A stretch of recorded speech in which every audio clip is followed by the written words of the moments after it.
Commence, donc je voulais quand même introduire Jacques à la foule. Je suis très content déjà de l'accueillir parce que il se trouve que c'est un de mes, je sais pas si on peut appeler ça comme ça, mais un de mes co-directeurs de thèse, ma thèse en informatique.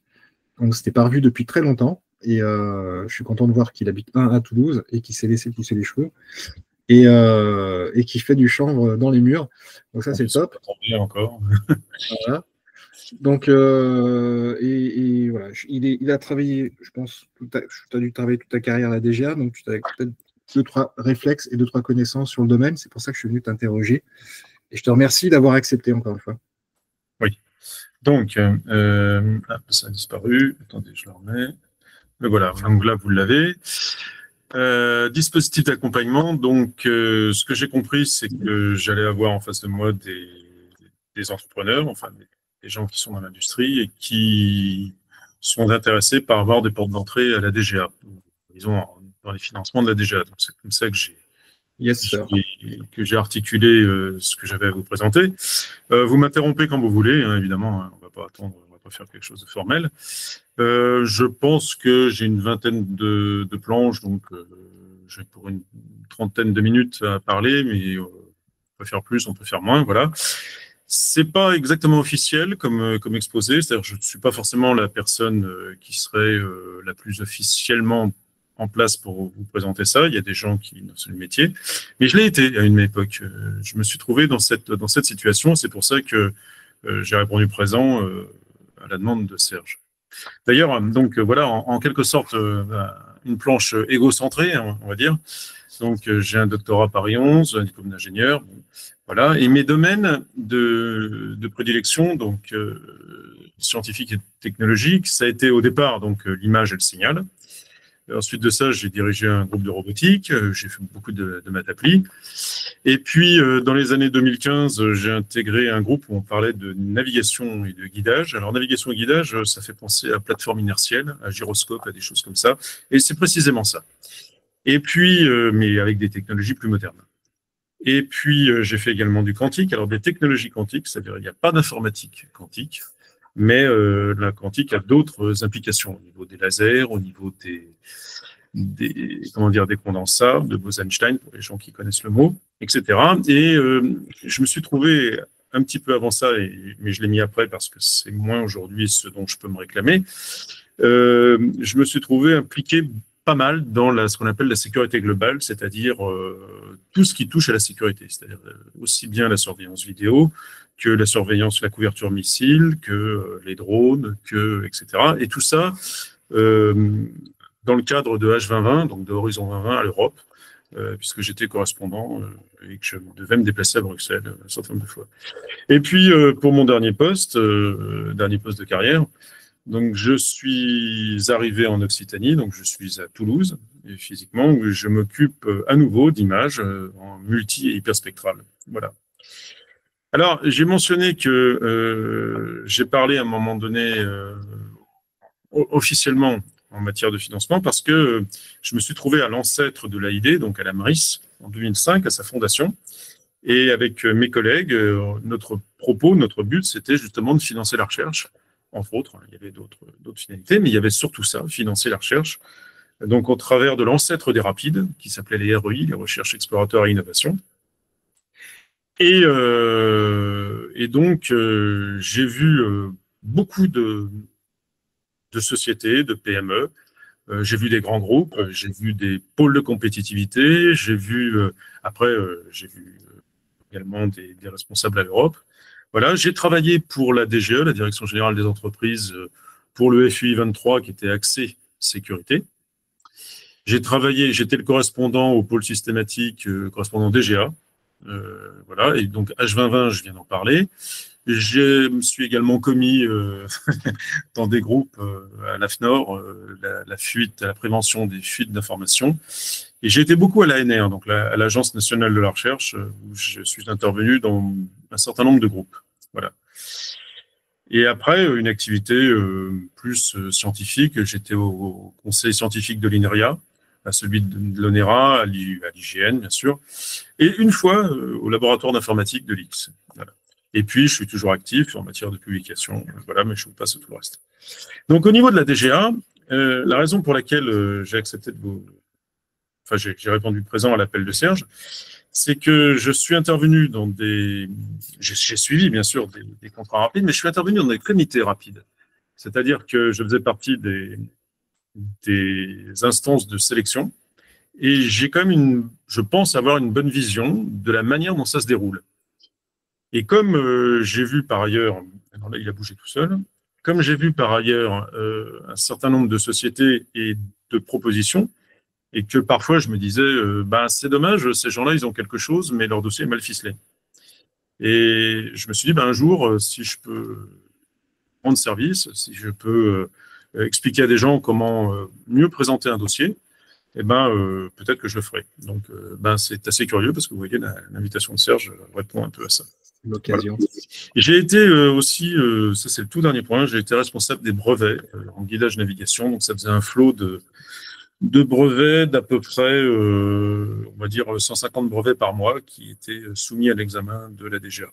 Voilà. Puis je suis intervenu, bien sûr, dans les thèses, mais ça, on s'en fiche un peu. Voilà, donc je vous l'avais prévenu, c'était assez égocentré.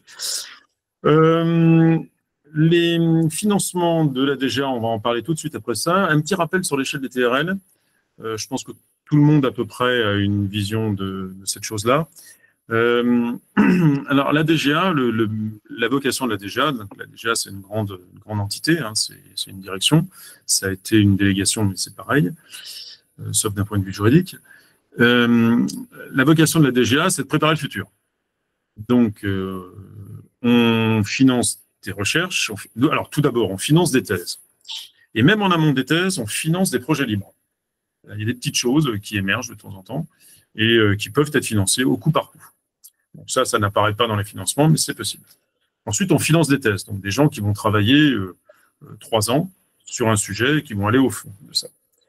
On finance des projets de recherche à bas TRL, c'est-à-dire on a l'idée et on veut montrer que ça fonctionne sur la paillasse, comme on dit comme les physiciens disent.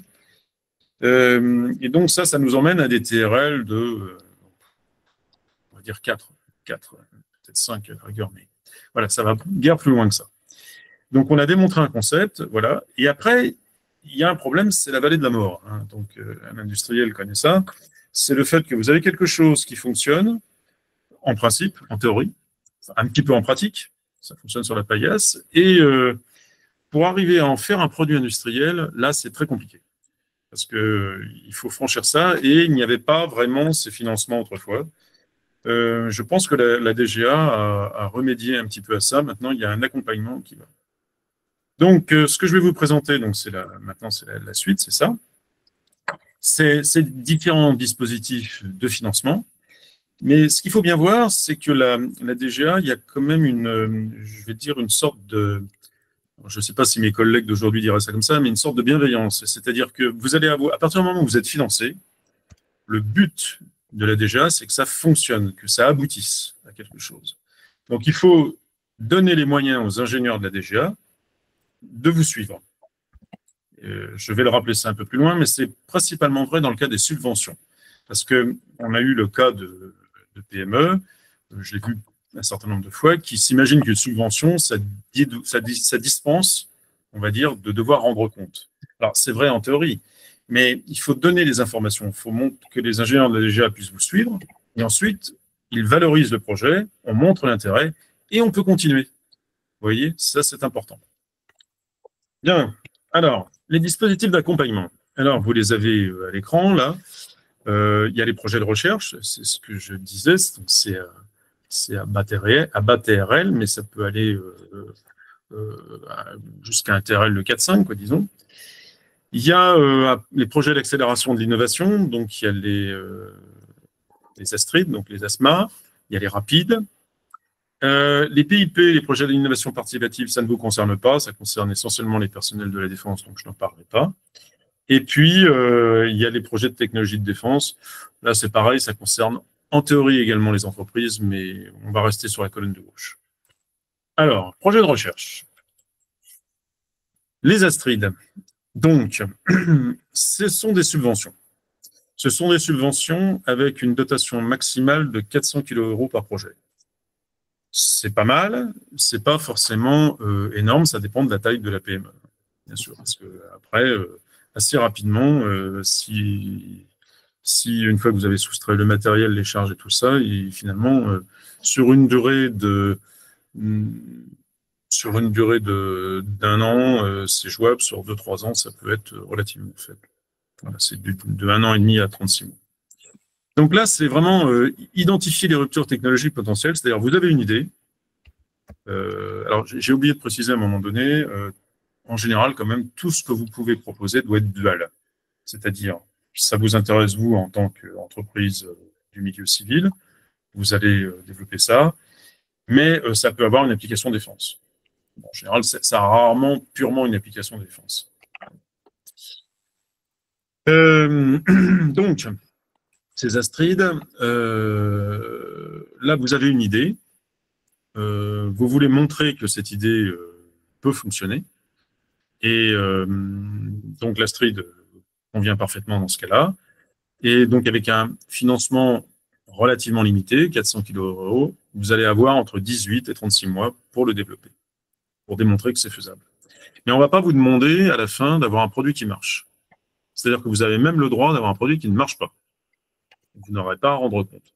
Mais ce n'est pas pour une raison pour laquelle il faut écarter les ingénieurs de la DGA.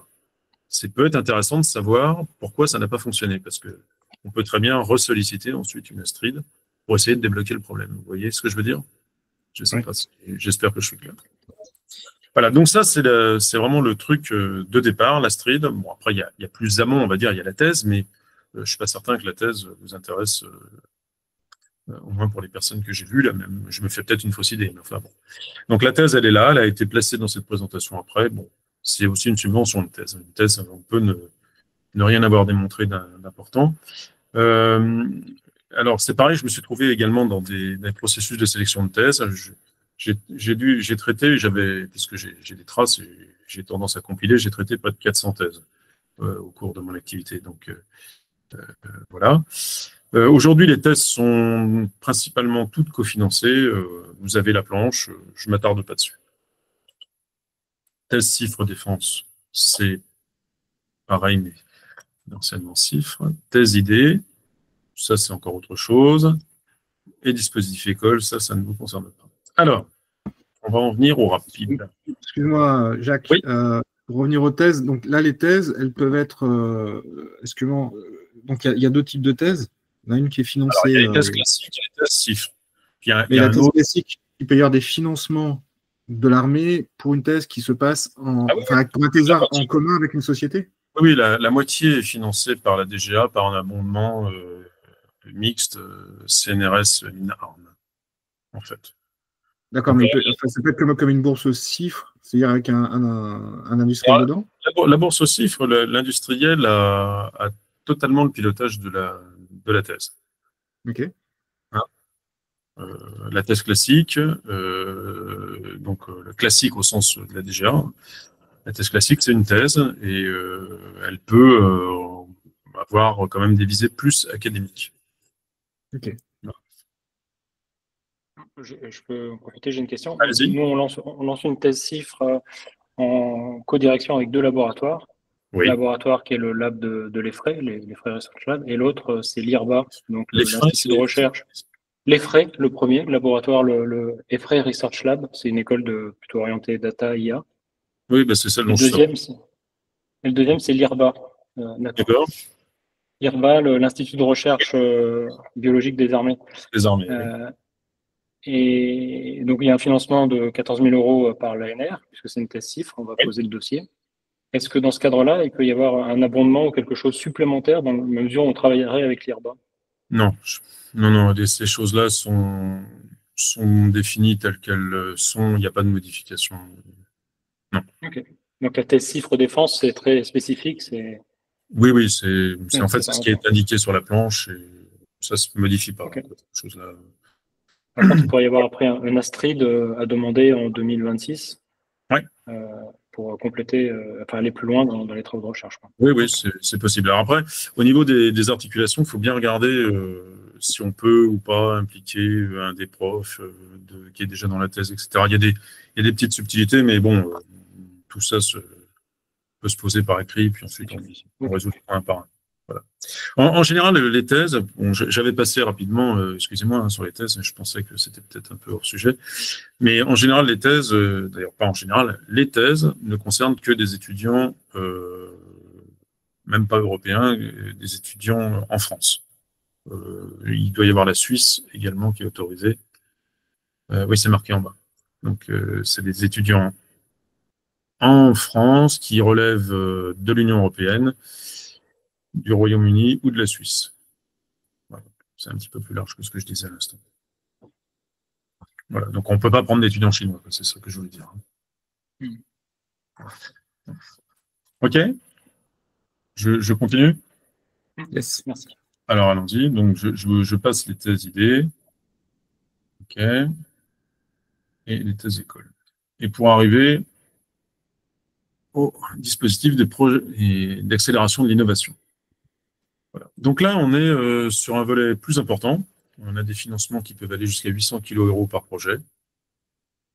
Voilà, donc si on prend par exemple une Astrid et on continue de la porter. C'est ce que je vous disais tout à l'heure. Une Astrid, c'est une subvention. Elle aboutit à un résultat qui est ou bien totalement positif, et c'est tant mieux, ou bien il y a un certain nombre de choses qui n'ont pas marché, on n'a pas été aussi loin qu'on voulait. C'est pas pour autant qu'on va décider de l'arrêter là. On peut continuer, mais bien sûr tout ça fonctionne d'autant mieux que vous avez des gens dans la DGA qui ont suivi le projet et qui sont capables de voir qu'est-ce qui pourrait se passer. Donc si ces gens-là soutiennent votre projet, il n'y a rien qui vous empêche de continuer, de le mettre par exemple dans un rapide. Vous partez sur ce résultat et vous continuez. Donc, là, Juste, je ne sais pas, Romuald, je crois que Jacques ne peut pas voir quand on lève la main. Donc, Non, excusez-moi, mais j'ai que mes planches à l'écran, je ne sais pas pourquoi. Mais, du coup, je lève la main. Interrompez-moi si vous voulez. Oui. J'ai une question parce qu'en fait, la façon dont les dispositifs sont présentés, ça a l'air extrêmement bien ficelé pour dire on prend une idée, on va commencer par voir si elle est viable pour la montée en TRL 3 ou 4. Oui. Une fois qu'on a fait ça, seulement après, on va passer sur un dispositif PAI. Et j'ai pas l'impression que ce soit dans les normes, on va dire, de dire bah nous on a déjà fait les TRL 5 par exemple, et boum, on arrive sur un PAI. Ou alors que c'est plus difficile à justifier. À ce moment-là, vous pouvez passer sur un rapide. Ok. Ok, dans ce cas-là, ça marche. Et du coup, j'ai Oui. une deuxième question sur le rapide. Quand Oui. je vois les montants des dotations financières Oui. pour des petites boîtes, je trouve que c'est chouette, hein, mais c'est énorme. Enfin, typiquement, nous, on a quelques centaines de milliers d'euros. Je vois mal demander une subvention qui fait 3 fois mon chiffre d'affaires. C'est le maximum, ça, monsieur. Ok. C'est le maximum. Alors, quand vous avez effectivement des industriels un petit peu établis, on va dire, pas, ils demandent en général, et je l'ai vu plein de fois, 795 000 euros. Et vous pouvez en demander que 200, ça marche tout autant. Vous demandez en fonction de ce que vous avez. Oui, alors, je voulais en parler à la fin, mais bon, puisque vous me posez la question, excusez-moi, ça fait un peu décousu là, mais voilà. J'ai fait partie donc des comités de sélection de ce genre de projet, et il y a vraiment une analyse très détaillée qui est faite. Alors l'analyse, elle est bien sûr technologique, mais elle est également au niveau financier. C'est-à-dire qu'on va regarder point par point tout ce qui a été marqué pour voir la validité du projet. Et bien sûr, ça compte au résultat, même si l'aspect financier n'est pas tout, il est quand même important. Il ne faut pas que les gens demandent des choses qui ne sont pas. Alors, par exemple, on a eu le cas d'une boîte qui demandait un laser particulier pour un développement. Et c'était pour des histoires de fibre optique, pour regarder des valorisations de fibre optique. Alors, des lasers, ils en avaient déjà. On ne comprenait pas pourquoi ils redemandaient l'achat d'un laser en particulier qui était je ne me rappelle plus exactement, mais ça devait être un truc du genre 40 kg € pour un laser. Et dans ce cas-là, il y a des retours. On va vous demander de justifier tel ou tel point. Donc, ça, c'est la bonne chose. C'est quand vous êtes entré dans le processus avant les comités de sélection, on a le temps de discuter. Voilà. Donc, il est important d'avoir un point d'entrée à la DGA, donc dans la partie technique, pour qu'ensuite, au niveau de l'AID et au niveau donc, de la stratégie, les gens puissent avoir une vue complète et puissent prendre la décision quand c'est le moment, quoi. Alors ça, en fait, c'est quand je touche mon ordinateur, ça fait sauter les transparents, les planches. Voilà, donc j'y touche plus. OK, donc ça, c'est pour les TASMA. Pour les rapides, donc le rapide, c'est celui qui aujourd'hui est le plus connu. Là, on est vraiment dans une idée de passage à l'échelle. Vous avez déjà quelque chose et on va essayer d'arriver donc à un TRL plus élevé. Alors, il y a des subtilités au niveau du montage financier. C'est indiqué, là, je crois, oui. Le taux d'aide varie entre 25 et 80%. C'est-à-dire tout n'est pas compris dans ce que vous demandez. Ce n'est pas la totalité du projet. Tout ça est disponible sur les sites de la DGA. Et il y a un comité rapide par mois. Donc, tout d'abord, ça commence au sein de la DGA par un envoi donc, des rapides qui ont été soumis. Il y a un certain nombre de responsables techniques qui sont désignés. Ils font un rapport et ensuite, on compile donc l'ensemble des données qu'on a eues. On demande des précisions et puis après, il y a les comités rapides. Voilà. Donc, c'est pas, vous n'êtes pas dans le cas d'une demande de, je sais pas, de rénovation de chauffage à EDF ou quelque chose comme ça, où c'est totalement opaque. Vous savez pas ce qui se passe. Je suis en train de vous le dire, il y a vraiment un processus de relecture et on vérifie tous les points. C'est pour ça que ça peut être intéressant d'en discuter avant avec des gens. Donc, il y a encore la dualité qui est importante. Donc, c'est des perspectives à la fois civiles et militaires. Et alors, il y a un point qui est particulier, alors j'ai marqué la portée par une entreprise consortium éligible. Donc, ça ne peut pas être une entreprise qui est en train de faire faillite, évidemment. Ça s'est déjà vu. Ça ne peut pas être une entreprise qui demande beaucoup plus que ce qu'elle est capable de mobiliser. C'est-à-dire, vous pourrez difficilement demander une subvention, même si le projet est bien construit, de 800 kg si ça correspond à votre chiffre d'affaires. Clairement, c'est dur à dire, mais c'est comme ça. Le but étant aussi de faire en sorte que le projet aboutisse, donc, et que la société ne se mette pas en défaut. Voilà. Mais par contre, la dernière ligne est importante aussi, pas de spécification et qu'il y ait des charges venant du ministère, c'est-à-dire on ne fera pas le travail de spécification technique à votre place. Voilà. Est-ce que c'est clair ? Moi, j'ai une question sur les taux d'aide. Oui. On est dans un groupe de travail avec le laboratoire de mécanique de Paris-Saclay, Oui. Tectera, le cluster textile et 2 autres partenaires, Oui. pour mettre nos fibres dans un gilet pare-balles et faire toutes les études de performance mécanique. Et en fait, ce qui a été repéré, c'est un ANR Astrid. Donc, on a commencé toute la partie formalisation. Mais ce qui nous a été dit, c'est que le taux d'aide pour nous, TPE, ça serait 45%. Alors que du coup, on est sur un TRL plus bas que le rapide. Du coup, ça me fait me poser des questions. Est-ce que c'est vraiment ça sur un ANR Astrid ou est-ce que ça peut être plus élevé ? Alors, je ne peux pas répondre exactement à la question, je n'ai pas d'informations, mais effectivement, il y a une grille qui correspond en fonction de la taille de votre entreprise, et il y a une grille et de ce qui est proposé. Il y a une grille qui définit les taux d'aide, effectivement. Ok. Et je pense que cette grille est publique. Ok, ouais, je regarderai. Parce que du coup, on était un peu surpris, par exemple, par rapport à l'ADEME, sur des TRL bas, on est plutôt à 70%. Oui. Là, malheureusement, Je pense que si on vous a passé cette information-là, quelle est la personne qui vous a dit ça? C'est côté Tectera. C'est Ouais. du côté de Tectera, ouais, du cluster. Mais du coup, vu que nous, on réfléchit toujours au financement, forcément, ça change ce que nous, on doit aller trouver aussi, mettre en fonds propres. Mais si vous l'ont dit, vous pouvez demander confirmation. Mais je pense qu'ils ont certainement raison. Si vous l'ont dit, c'est ça. Mais il y a effectivement une grille, je confirme. Ok. Moi, ce que je comprends dans ce que tu dis, Jacques, c'est que c'est quand même intéressant de prendre contact directement avec des gens de la DGA pour avoir les informations à la source.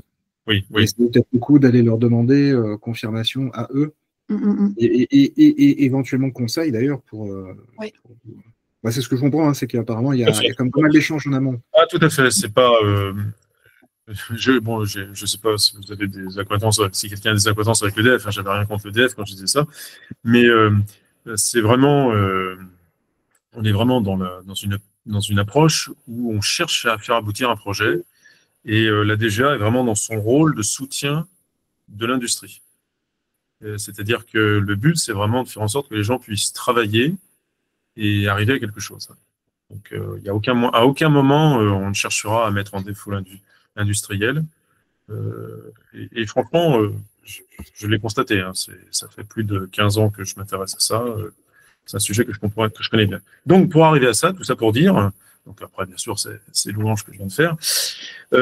Tout ça pour dire que il est important donc d'avoir les bons contacts. Donc en général, ça commence par l'AID. On prend contact avec un responsable de l'AID. Donc vous parlez de matériaux, madame. Donc ça sera quelqu'un justement qui s'occupe des matériaux, pas quelqu'un bien sûr des technologies de l'information. Donc vous avez une liste qui doit être disponible par email sur Internet, mais sinon je pourrais la ressortir des responsables actuels. Et vous demandez aussi qui ça pourrait intéresser la DGA. En général, il va vous mettre en relation également avec un expert technique dans un département de la fonction technique, donc qui est quelque chose de décorrélé de la partie de stratégie où se trouve l'AID. Et c'est les deux ensemble qui peuvent vous guider. Voilà. Et puis ensuite, petit à petit, vous allez construire votre projet comme ça. Alors, on ne vous donnera pas le cahier des charges, bien sûr, mais on vous dira quand même ce qui intéresse la DGA et quels sont les points qu'il faudra mettre en avant, bien sûr. Ok, super. Donc, les domaines, je pense que vous les connaissez. Il y a l'optique, il y a les matériaux, il y a les sciences humaines. Il y a quelqu'un qui a mentionné... il y a quelqu'un qui a mentionné donc, la fatigue face à un flash lumineux. C'était quelque chose comme ça. Je crois, il y a les sciences humaines, il y a la bio, il y a à peu près tous les domaines scientifiques et techniques qui sont couverts à la DGA. Donc, à chaque fois, vous trouvez quelqu'un qui va vous mettre en rapport avec les bonnes personnes. Voilà. Tu avais une question, ça? Oui, j'ai une petite question pour les domaines d'éligibilité. Donc, je trouve il y a le domaine civil. En fait, mon projet, principalement, c'est appliqué dans les domaines civils. C'est l'amortisseur des vibrations mécaniques pour les structures. Normalement, c'est les structures comme protéger les bâtiments des tremblements de terre et l'autre. D'accord. Mais j'ai appliqué mon prototype ou l'amortisseur des vibrations pour aider les patients qui ont le tremblement. Donc, pour moi, le tremblement, c'est les vibrations indésirables que j'ai essayé de contrôler avec le dispositif le dispositif mécanique passif qui est normalement on trouve dans les domaines civils. Donc, est-ce que vous croyez que mon projet c'est éligible parce que je suis ingénieur en mécanique, normalement c'est civil, c'est la même chose. Mais l'application c'est médical. Comment vous voyez ça? Alors, le médical est un domaine que je ne connais pas très bien. Je veux dire, au niveau des applications, je ne sais pas véritablement. Pour moi, j'ai idéal avec ce problème comme totalement système mécanique. Donc, moi, je ne suis pas dans les domaines médicaux aussi, mais mon prototype, c'est totalement mécanique. C'est appliqué dans les domaines civils. Oui, j'ai bien compris. J'ai bien compris. Je pense, mais je vous dis, je ne connais pas exactement les applications, donc dans ce qui concerne le médical. Au niveau des vibrations, je connais différents procédés qui sont utilisés. Je pense que ça doit intéresser la défense. Alors, parfois, quand on dit que ça intéresse la défense, c'est pas du premier degré. C'est-à-dire que la défense ne vise pas forcément une application directe. Ça peut être quelque chose qu'on va regarder à moyen terme, sur quelques années, sur une dizaine d'années, voire un peu plus. Donc, c'est pas parce que vous voyez pas quelque chose immédiatement que votre projet n'intéressera pas. Et c'est ça il faut garder à l'esprit également. Ok, merci.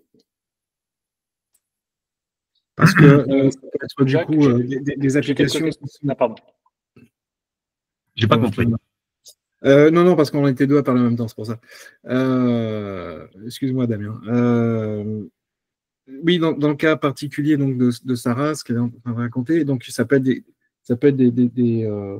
peut-être appliqué à des domaines en dehors du médical tel qu'elle l'utilise, peut-être pour d'autres applications qui sont militaires, et à ce moment-là, c'est ça qui intéressera la DGA ou c'est vraiment l'application médicale? Non, mais j'avais focalisé sur le médical. Hein, c'est pour ça que j'avais relevé en fait ce mot-là, ce mot-clé-là. Mais non, effectivement, il peut y avoir d'autres applications, mais je ne les ai pas en tête pour l'instant. Mais les personnes dont les militaires peut-être d'avoir les Parkinson, par exemple, ils peuvent l'utiliser. Oui. Après, ça dépend de plein de choses. Ça dépend des fréquences des vibrations, ça dépend de la puissance qu'on est capable d'amortir, ça dépend de la taille des dispositifs, ça dépend de plein de choses. Quoi. Donc comme ça, de but en blanc, dans l'absolu, je ne sais pas. Il faudrait aller regarder d'un peu plus près. Damien, vas-y. Oui, j'avais une question pour Jacques. Oui. Pratiquement sur Rapide, tu mentionnes qu'il faut prendre contact pour avoir un avis. Comment ça se fait? Moi, j'ai une expérience un peu douloureuse sur le sujet et il y a un point d'entrée, c'est un mail et derrière, il y a peu de réactions, etc. Bon, je vais pas revenir sur le dossier qui est en cours, mais voilà. Donc, comment aujourd'hui on s'y prend si on a on s'intéresse au Rapide? Je démarre par quoi demain? J'appelle qui? J'appelle quoi? Je fais quoi? Bien sûr. Alors, le Rapide en question, c'était quel domaine? Là, c'est avec une autre société. C'est dans le domaine de la maintenance des systèmes filaires, enfin des grands systèmes avec des câbles de communication autres, donc navires, avions, etc. Donc il y a une application civile déjà importante et donc il y a un aspect mécatronique pour venir faire on va dire tester des pointes voilà. Donc le travail, on est à 2 dessus. Le projet a été déposé. Il n'y a pas eu je pense, de communication amont. Le projet a été déposé, il est passé en comité une première fois, il a été refusé, mais en disant vous pouvez le représenter en ajustant telle et telle chose. On l'a représenté. Oui. Ça fait 1 an qu'il est en suspens et on n'a surtout aucune information. C'est-à-dire que les mails, il n'y a aucune réponse. On a réussi à avoir des réponses en remontant très haut. Le sous-directeur et voilà, Xavier Ittard a répondu récemment. Il est passé en comité et la réponse est et maintenant on demande l'avis d'un expert. Donc j'ai l'impression que par rapport à ce que tu disais, les choses sont faites dans l'autre sens. C'est-à-dire que l'expert intervient après le deuxième passage en comité et ils nous promettent un nouveau passage là dans les comités avant l'été. Donc j'espère que ça va aboutir. Et du coup, moi, pour mon projet que j'évoquais tout à l'heure, le projet Myosis, qui est de mesurer la fatigue à travers le réflexe pupillaire, le réflexe, le photoréflexe de l'œil, si on n'est pas retenu sur ce projet et que ça fait sens d'aller vers un rapide, je m'y prends comment? Puisque si je revis le même processus, c'est long, c'est très opaque. Et tu sembles dire que c'est pas si opaque que ça et qu'on peut avoir un conseiller en amont qui va aider, qui va. C'est long et c'est opaque. Oui, bien sûr. Si on tape à la porte et qu'on passe le dossier et que ça s'arrête là. Non, moi, ce dont je parlais depuis le début, c'est de trouver le bon contact à la DGA. Donc d'abord, elle a idée d'avoir quelqu'un qui est en ligne, donc qui est capable de prendre en main le dossier et qui va vous dire ça intéresse par exemple ce que vous mentionnez, voir la fatigue, j'imagine je me hasarde peut-être, hein, mais on pourrait imaginer que ça peut intéresser quand même les pilotes, ce genre de choses. Donc, les opérationnels peuvent appuyer le dossier. À ce moment-là, ils produisent, j'ai déjà vu ce genre de choses, ils produisent un document d'intérêt, donc une lettre d'intérêt, donc qui va être jointe au dossier. Donc ils savent que le projet existe, ils savent que le projet va passer en commission à telle date. À ce moment-là, vous avez un expert technique dans l'ADT qui va regarder, bon, peut-être, je sais pas, l'aspect oculaire lui-même ou l'aspect interrogation, je sais pas comment vous le traitez, ou s'il y a de l'IA derrière, peut-être qu'il va regarder, et qui va dire oui, techniquement, ça a l'air faisable. Donc, qui va appuyer le projet. Et puis ensuite, ce qu'il faudrait, alors ça, par contre, ça n'existe pas, mais c'est quelqu'un qui a une certaine habitude, qui a déjà vu ça. Bon, moi, personnellement, je peux le faire, mais c'est pas du tout mon rôle. Je suis pas là déjà pour ça. Peut-être que le jour, quand je serai à la retraite, dans 2 ans, je m'intéresserai à ce genre de choses, mais dans les médias, je ne peux pas me substituer à mes collègues. J'en ai pas le droit non plus, bien sûr. Mais c'est c'est avoir quelqu'un qui est capable de regarder votre projet et de vous dire si vous l'avez présenté.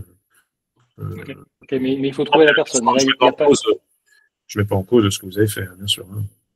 Non, voilà. Mais donc c'est-à-dire qu'il faut trouver la personne et il n'y a pas un mécanisme et un processus. À l'AID, il y a quelqu'un, non, c'est quand même du relationnel. À l'AID, il y a quand même un point de contact à avoir sur votre projet et ensuite, c'est cette personne qui doit être capable de vous dire dans la fonction technique, ça sera telle ou telle personne. Et la fonction technique vous dira, il y a peut-être bien des opérationnels qui peuvent être intéressés. Alors, j'ai mentionné les pilotes, je me trompe peut-être. Hein. Ça peut être ça, ça peut être autre chose. Pareil pour madame qui me parlait de gilets, les opérationnels ont leur mot à dire. Hein. Parce qu'un gilet pare-balles ou une protection, c'est important qu'elle soit à la fois robuste, mais qu'elle soit également pas trop lourde, qu'elle soit facile à transporter, qu'elle soit pas trop chaude ou qu'au contraire, qu'elle réponde à telle ou telle condition d'emploi. Il y a toujours ce qu'ils appellent un cas opérationnel. Donc ça, c'est les opérationnels qui peuvent dire. C'est les opérationnels qui vont dire, moi, si je suis parachuté en Afrique ou ailleurs, je peux le prendre, je ne peux pas le prendre. Donc, eux vont produire une lettre d'intérêt. Mais pour les solliciter, il faut que vous ayez quelqu'un qui sache quel opérationnel il faut solliciter. Voilà. Donc, tout ça, c'est un volet relationnel qui, vous avez raison, n'est pas clairement établi, mais il commence par la personne, par votre contact à l'AID, et voilà, quoi. Ce qui est intéressant, c'est que contrairement à, par exemple, un dépôt qui peut être fait à BPI-France ou autre, ce que je comprends, ce que je traduis, c'est que c'est pas là, c'est plus humain finalement.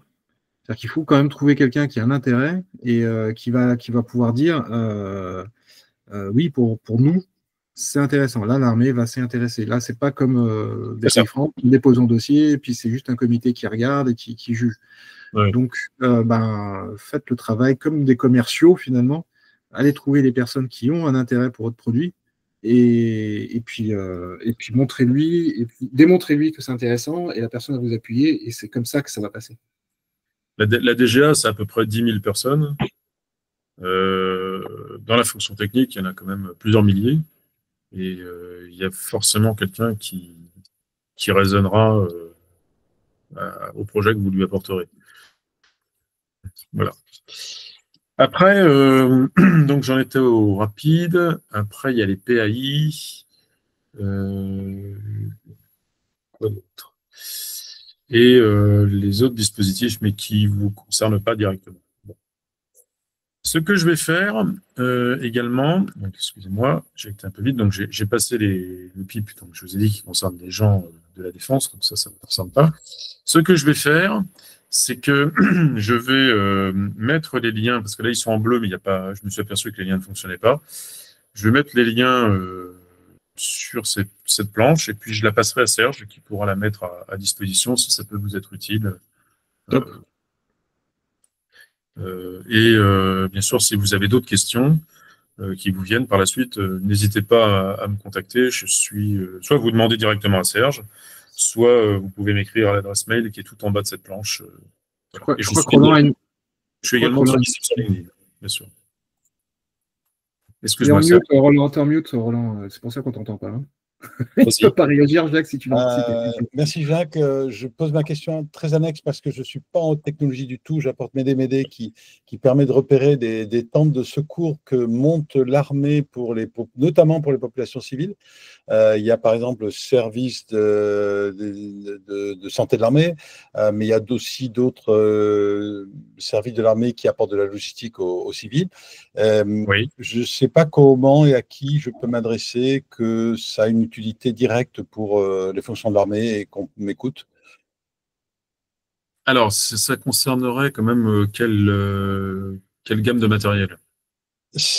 Alors nous, c'est une application digitale qui va répercuter ce que monte l'armée en termes de temps de survie et d'approvisionnement direct aux populations civiles. Et c'est quand l'armée est appelée, comme elle l'a été par exemple avec le Covid, lorsqu'il y a eu des fameuses tentes avec respirateur ou pas. Et donc, j'imagine, alors c'est peut-être pas la DGA, mais notre service, je ne sais pas lequel.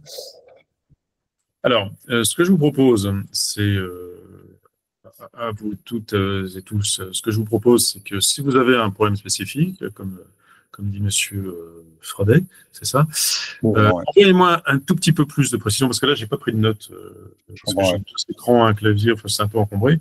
J'avais une note sur LinkedIn. Envoyez-moi quelques lignes qui décrivent, et je vais tâcher de vous trouver un point de contact. C'est ça, je l'email ou...